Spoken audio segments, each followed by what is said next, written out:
Hi మామ! Hello అందరికి అందరూ ఎలా ఉన్నారు? బాగున్నారా? నేనైతే మస్తున్నాను. ఈరోజు మీకు ఈ వీడియోలో మోషన్ లిరిక్స్‌ని ఎలా ఎడిట్ చేయాలో చెప్పబోతున్నాను. ఈ లిరిక్స్‌ని మోషన్‌లో ఎడిట్ చేయడం చాలా అంటే చాలా సింపుల్. మీకు చాలా సింపుల్ వేలో అర్థమయ్యేటట్టు చెప్తాను. జాగ్రత్తగా వినండి. ఫస్ట్ స్టెప్ అయితే మనం లిరిక్స్‌ని ఇలా ఎడిట్ చేసుకొని ఉంచుకోవాలి. ఒకవేళ మీకు లిరిక్స్‌ని ఎడిట్ చేయడం రాకపోతే నేను ఒక వీడియో చేశాను. అది డిస్క్రిప్షన్‌లో లింక్ ఇస్తాను.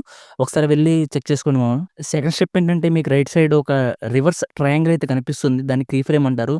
దాని మీద ట్యాప్ చేసి మనం ఎడిట్ చేసుకున్న లిరిక్‌కి ఫ్రంట్ ఒక కీ ఫ్రేము అండ్ లాస్ట్‌లో ఒక కీ ఫ్రేమ్‌నయితే యాడ్ చేసుకోవాలి. ఇలా కీ ఫ్రేమ్ యాడ్ చేసుకున్న తర్వాత వైట్ బార్‌ని లాస్ట్‌లో ఉన్న కీ ఫ్రేమ్ మీద ఉంచి డిస్‌ప్లే అవుతున్న లిరిక్‌ని మీకు ఎలా కావాలంటే అలా ఎక్స్‌పాండ్ చేసుకోండి. అలాగే సేమ్ నెక్స్ట్ లిరిక్‌కి ఫ్రంట్‌లో ఒకటి, లాస్ట్‌లో ఒకటి కీ ఫ్రేమ్‌ని యాడ్ చేసుకొని వైట్ బార్‌ని లాస్ట్ ఉన్న కీ ఫ్రేమ్ మీద ఉంచి డిస్‌ప్లే అవుతున్న లిరిక్‌ని ఎక్స్‌పాండ్ చేసుకోవాలి. సేమ్ ప్రాసెస్ థర్డ్ లిరిక్ కూడా ఫ్రంట్‌లో ఒకటి, లాస్ట్‌లో ఒకటి కీ ఫ్రేమ్‌ని యాడ్ చేసుకొని వైట్ బార్‌ని లాస్ట్‌లో ఉన్న కీ ఫ్రేమ్ మీద ఉంచి మీకు డిస్‌ప్లే అవుతున్న లిరిక్‌ని మీకెలా కావాలంటే అలా, ఏ మోషన్‌లో కావాలంటే ఆ మోషన్‌లో కిందకి, పైకి, ఫ్రంట్‌కి ఏ ఎలా కావాలంటే అలా ఆ మోషన్‌లో మీరనేది లిరిక్‌ని ఎక్స్‌పాండ్ చేసుకుంటే అలా మీకు డిస్‌ప్లే అవుతుంది.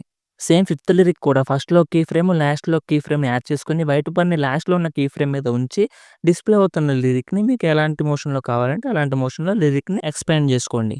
అలాగే సేమ్ మనం ఎడిట్ చేసుకున్న లిరిక్ అన్నిటికి సేమ్ ప్రాసెస్. ఫస్ట్‌లో కీ ఫ్రేమ్, లాస్ట్‌లో కీ ఫ్రేమ్ యాడ్ చేసుకొని, వైట్ బార్‌ని లాస్ట్‌లో ఉన్న కీ ఫ్రేమ్ మీద ఉంచి, మనకి డిస్‌ప్లే అవుతున్న లిరిక్‌ని మీకు ఎలాంటి మోషన్‌లో కావాలంటే అలాంటి మోషన్‌లో ఎక్స్‌పాండ్ చేసుకోండి. ఫ్రంట్‌కి, సైడ్‌కి మీరు లిరిక్‌ని ఎలా ఎక్స్‌పాండ్ చేసుకుంటారో, అలాగే మీ లిరిక్ అనేది డిస్‌ప్లే అవుతుంది.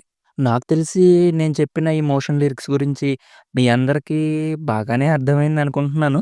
ఒకవేళ అర్థం కాకపోతే కామెంట్‌లో మెన్షన్ చేయండి. ఇంకా బెటర్ వేలో మీకు అర్థమయ్యేటట్టు నేను ఎక్స్‌ప్లెయిన్ చేస్తాను. సో, నేను చేసే ఈ lyric videos and long videos మీ అందరికీ నచ్చుతున్నాయని అనుకుంటున్నాను. ఒకవేళ మీకు నచ్చకపోతే లేకపోతే మీ మీ దగ్గర వేరే కంటెంట్ ఏమన్నా ఉంటే నాకు ఇన్‌స్టాలో మెసేజ్ చేయొచ్చు. లేకపోతే మెయిల్ అయినా చేయండి.